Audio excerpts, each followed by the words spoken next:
Motion carries 5-0. Now, item 4B, continued discussion and possible action relative to the 26-27 county budget. Mr. Eiley, are you going to lead this discussion? All righty, there we go. So let me get this screen shared.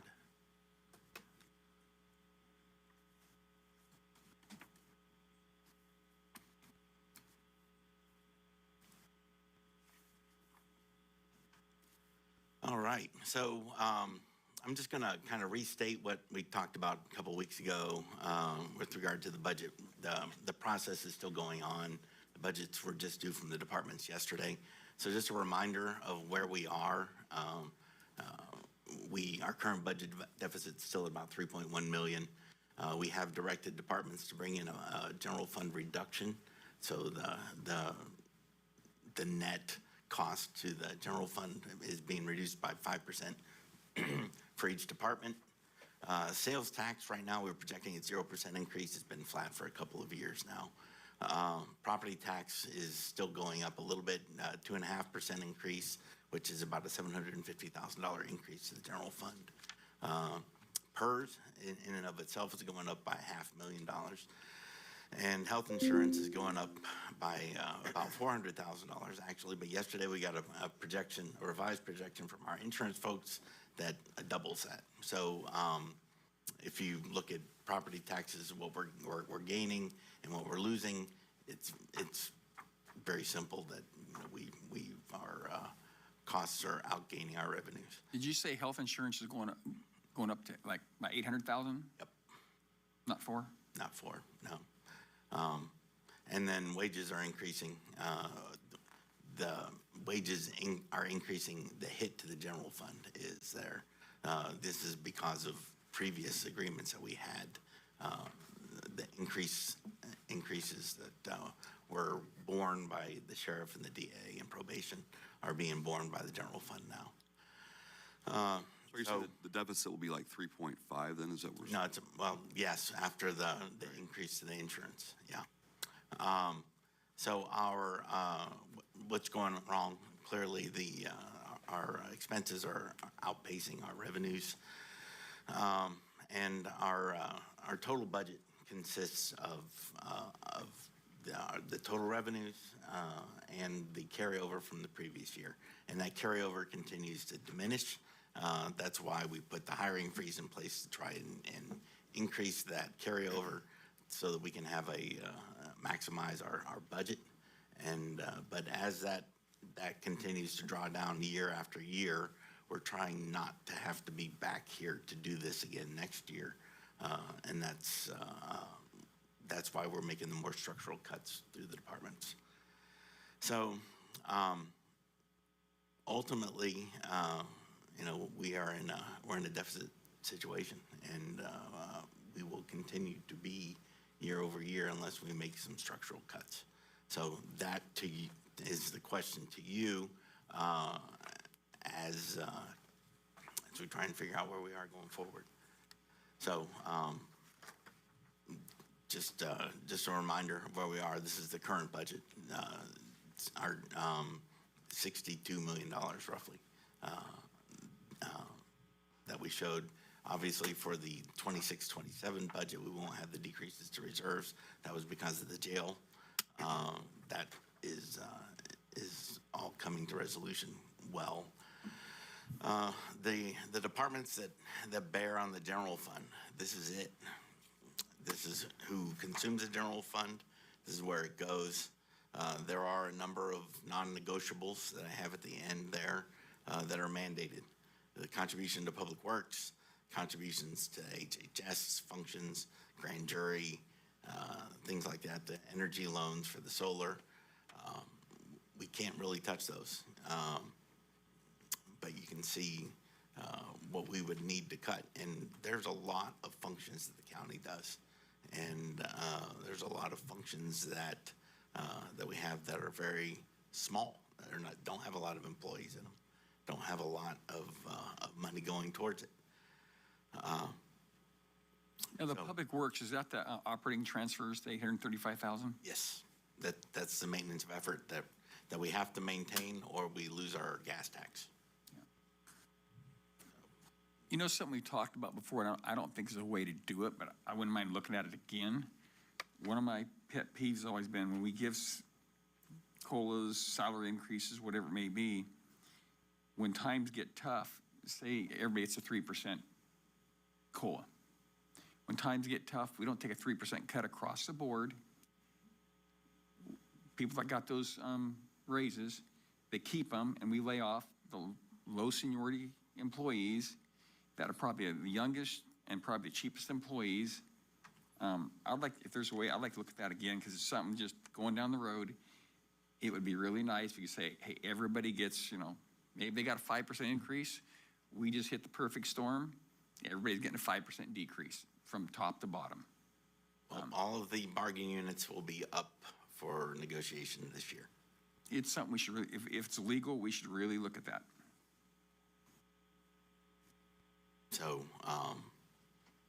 these are really the optional things that we have that the board does. There's not a lot there that we do. We don't have a lot of grand functions that are not mandated. These are the non-mandated functions. So ultimately, the question to the board: any changes? This is the question I asked a month ago when I did this presentation initially. Any changes? Does the board want to do a budget committee? And there's any other questions or comments or direction? Yeah, I got some I've thought about just put before the board. Some aren't gonna be popular, some I don't like doing, but we still got those, the numbers you're telling us are not pretty numbers, and quite honestly, it won't do a lot. It's gonna, but I was looking at reducing like Chamber of Commerce and ACT, both down to 50. Film Commission, I think Hoffman's never taken that money, but that could probably go away, unless I don't hear a whole lot of films. Arts Council, put them down to 2,000, so I'd leave it at 2, but reduce by 1,500. ATCA, reduce them by 10,000. Board members, don't shoot me. I think I'd cut our discretionary fund in half, make it 3,500. The UCCE, probably reduce them by, from say 134 down to 125. And archives, is that it's part-time now, isn't it? Do you know? Yeah, well, it's one full-time employee and one part-time employee. So we could take that to, I think there's some change coming there too, that we will, we'll be bringing that to you. I love history, but you know, maybe it's a way we can lessen our expense there. I'd like to look at that. And then I think the museum, probably leave that alone. And Parks and Rec, basically the county's now going to function as ACRA. Is this like basically for maintenance of the parks, the 175,000? That and yeah, we've got 2 employees now maintaining those parks and serving the function that ACRA did before. Yep. That's my thoughts so far. The museum costs, I believe, are all just utilities and a lot of people volunteer a lot of time and money there, so it's. There are no employees up at the museum. The Historical Society runs that all. So just, yeah, out of respect for their efforts, I think I'd just leave that be. We were pretty light on UCCE. I was thinking we'd go cut them down to 100. Well, I won't fight you.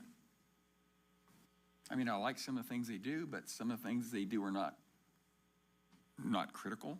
Mm-hmm. So, yeah, I understand where you're coming from.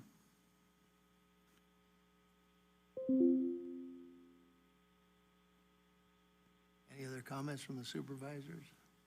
I know we have the libraries. I know if you go in, they have you ask how many people visit them. They're somewhat underutilized, but they do serve a population that doesn't always have access. I know the 2 libraries up country, not my district, so I shouldn't say a whole lot, but I'm not sure exactly how far apart they are, but I'm not sure you know, if that was a larger expense, one or the other versus utilization, you have to think about, I think we have to use, yeah. We will be talking about library function as well.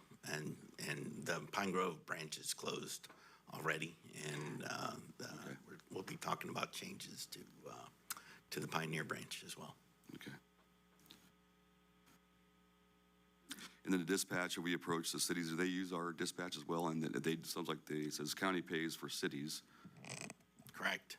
Did it, I know when I was on council, I know we did pay for some dispatch. I'm not for sure if that was, There's sheriff dispatch and there's fire dispatch. Right.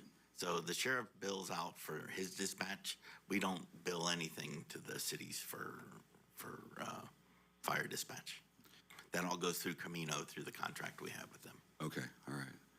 I mean, we might approach the other cities. I know they're all in probably the same shape we are, I guess, but. I mean, I'd well, say some of the cities are in worse shape by quite a bit. I mean, we hear about how much we're asking them to pay for animal control, and Yeah, I know. it's far less than their full share. I've been there. Yep, I understand. Is there any way of getting CAL FIRE to quantify what we dispatch around? You know, as far as what goes to Jackson, what goes to Sutter Creek? I'm sure we could break Yeah. that down, yeah. Yeah, they could. Because they do it for Measure M, so they could tell you right there, But it's based on the number part of calls. it's tough to budget when you're based on calls, when you're, because I mean, if we could get like a 5-year average or whatever. do that. And that's what we did with animal control, and it was not well received. I understand. Yeah. In fact, some of them haven't paid, isn't that correct? Oh, they're mostly paying, we're just reduced what we asked. Oh. Did an internal audit on it? All right, you want to hear from the public?